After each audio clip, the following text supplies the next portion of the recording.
आमची शेती ही हळद आहे. हळदीचं आहे, 3 एकर हळद आहे. सोयाबीन आहे, काही सोयाबीन दिसते समोर, ही सोयाबीन, हे सोयाबीन आहे. नंतर तिकडे एक दुसरी विहीर आहे, त्या विहिरीवर चाललोय मी आता. शेतीत यावर्षी जरा पाऊस कमी असल्यामुळं हळद थोडी छोटी आहे. पाऊस जास्त असला की हळद अजून जास्त वाढते. यावर्षी जरा बरसात कमी आहे, त्यामुळं धानं थोडे बारीक बारीक. ही सोयाबीन आहे, आता इथून दाखवतो. हे सोयाबीनचं क्षेत्र आहे.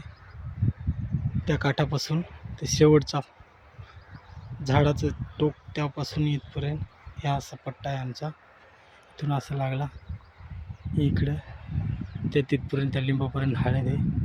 त्याच्या खाली दुसरे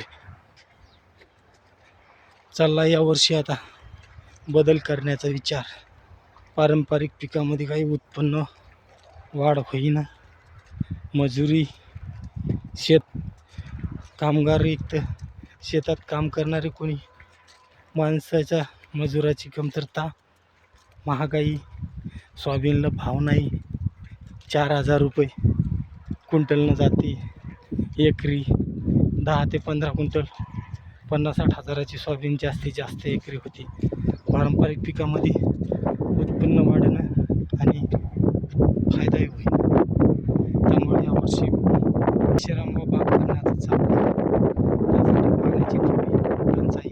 आता ही वाळू आणली, वाळू याच्यासाठी आणली की ही विहीर नवीन तयार केली. ही नवीन विहीर आहे, पहिली ती दुसरी जुनी विहीर. या नवीन विहिरीमध्ये घातली ही विहीर, पण या विहिरीला बांधायचं राहिलं अजून. तर बांधायसाठी वाळू आणली, पण बांधायला मजूर भेटणार. मजुराची खूप समस्या आहे, त्यामुळं मजुराच्या याच्यामुळं वाळू तशीच पडेल आहे. विहिरीचं विहीर बांधली नसल्यामुळं जरा थोडी ही दिसायली. हे विहिरीचा मटेरियल आहे. पाणी आता याच्यातलं आटलं थोडं आहे, दाखवतो. म्हणजे पाऊस कमी असल्यामुळं आता पाणीच राहिलं नाही.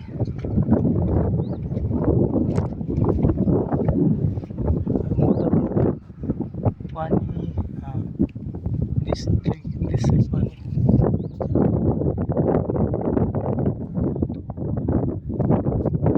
बघा हे विहीर आहे, गेला आहे 21-20 हात खाली खोल. हे मटेरियल टाकायचं राहिलं. विहिरीचं सध्या हे पाईप आहे, मोटर चालू आहे, सगळे पाणी दिसत असेल. आहे थोडं आता, अजून पावसाचं पाणी आलं नाही, त्यामुळे विहिरीला पाणी कमी आहे. ठीक आहे, यावर्षी बरसात कमी असल्यामुळं पाऊस कमीच राहणार. असं आहे, या पद्धतीने आमची शेती. हे पुढं सोयाबीन आहे, हे सोयाबीनचं क्षेत्र. इथून हे पूर्ण सोयाबीन आहे. एकरभर सोयाबीन असेल, 1 ते 1.5 एकर, 2-2.5 एकर हळद असेल. 6 एकराचं क्षेत्र आहे. 6 एकर पूर्ण आहे. आणि दुसरं चुलत भावाचं 2 एकर मक्त्यान केलेलं आहे. तर त्याची इथे सोयाबीन टाकलेली एकरभर. दोन्हीकडे सोयाबीनच टाकली 2 एकर. कारण पावसाचं जरा पाण्याची थोडी कमतरता आहे. विहिरीचं पाणी हळदीला पुरत नाही, त्यामुळं शॉर्टकट 2-2.5 एकर हळद तेवढी होऊन जाते एका दोन विहिरीवर. ती खालच्या विहिरीला पाणी येत नाही जास्त. हे दुसरं गेल्या वर्षी याच्यात हळद होते, यावर्षी आता सोयाबीन टाकली. हे चुलत भावाचं केलेलं आहे. हे आपला हळदीचा पट्टा आपला आहे. जमीन भरपूर आहे, पण पाणी नसल्यामुळं थोडा प्रॉब्लेम आहे, पाण्याची कमतरता. त्यामुळं पाण्याचाच जरा प्रॉब्लेम आहे, पाणी अडचण असल्यामुळं. ते हळदीचा पट्टा आहे. हळदीला आता हे करावं लागेल. ट्रॅक्टरनं पेरलेली हळद सगळी. हळद व्यवस्थित उगवली, फक्त आता याच्यात जराशी भर घालावं लागेल. हे अशी हळद आहे, मस्त उगवली. दाट नाही, जास्त पतली पण नाही. 4 की 1 फूट, एका फुटाच्या अंतरावर एका फुटाच्या याच्यावर टाकलेली आहे.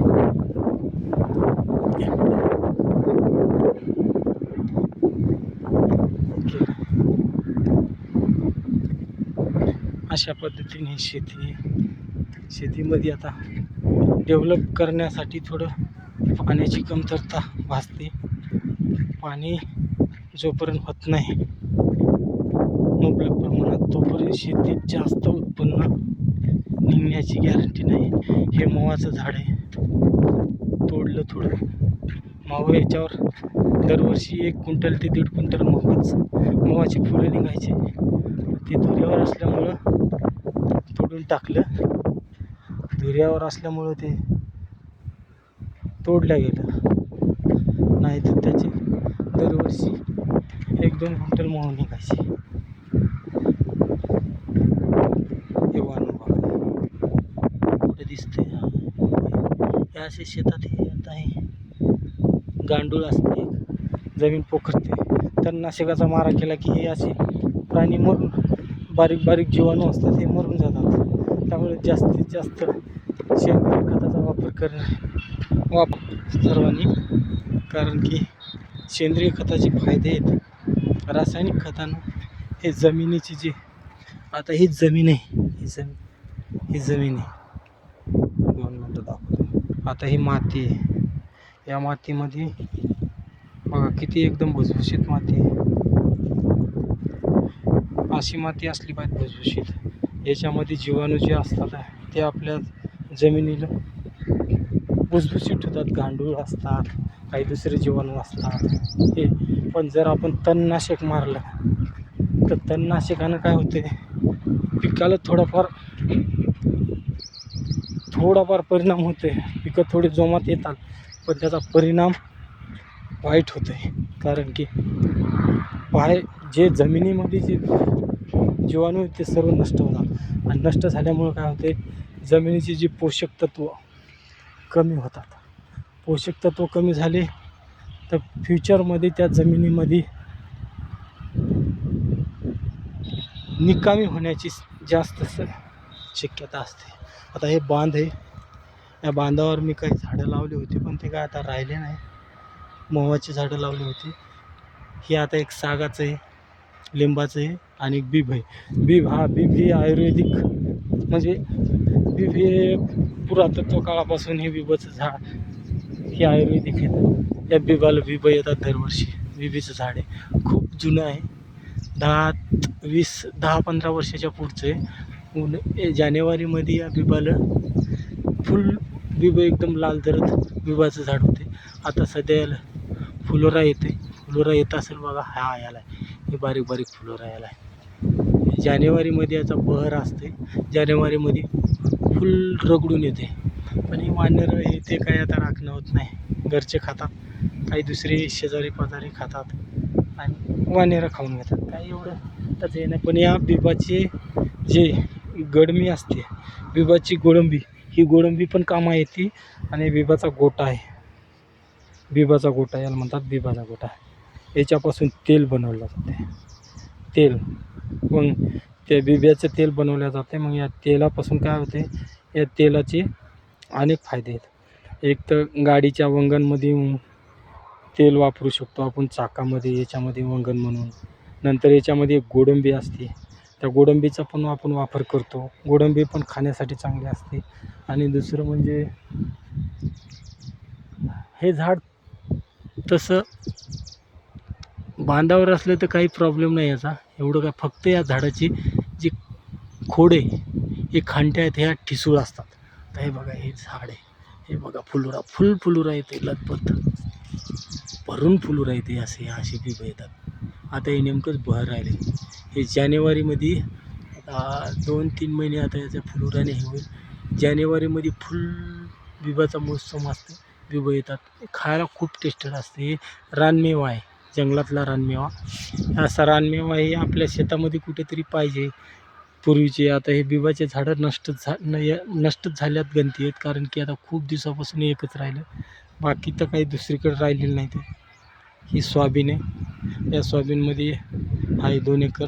तर यावर्षी चालला आहे विचार, या 2 एकरमध्ये सोयाबीनच्या ऐवजी केशरांबा बाग टाकायचा विचार चालला. पण पाण्याची समस्या असल्यामुळं, पाण्याची समस्या मार्च, एप्रिल, मे जून या 4 महिन्यामध्ये पाण्याची थोडी समस्या असते. विहिरीला पाणी कमी असते. आता त्या विहिरीचं पण दाखवलं. या विहिरीला पाणी आहे पण येत नाही जास्त. त्या विहिरीला येते पण या विहिरीला येत नाही. त्यामुळे इथे जे क्षेत्र हे खाली आता सोयाबीन ह्याच्यामध्ये पाणी पाहिलं मध्ये, तर तिथं पाणी दाखवलेलं आहे. तर तिथे पाण्याला विहीर डबल एक करावं लागणार आहे.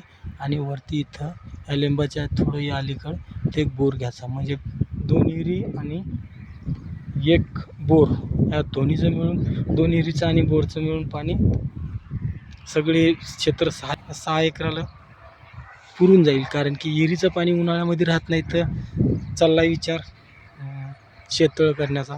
शेततळं अर्धा एकर शेततळं करून घ्यावं म्हटलं. या हळदीच्या वावरात हे शेततळ्यासाठी थोडं जरा खराब होत, थोडं म्हणजे एवढं काळीचं नाही, थोडं जरा हे. तर त्यामध्ये अर्धा एकर शेततळं करावं म्हटलं हे वरती.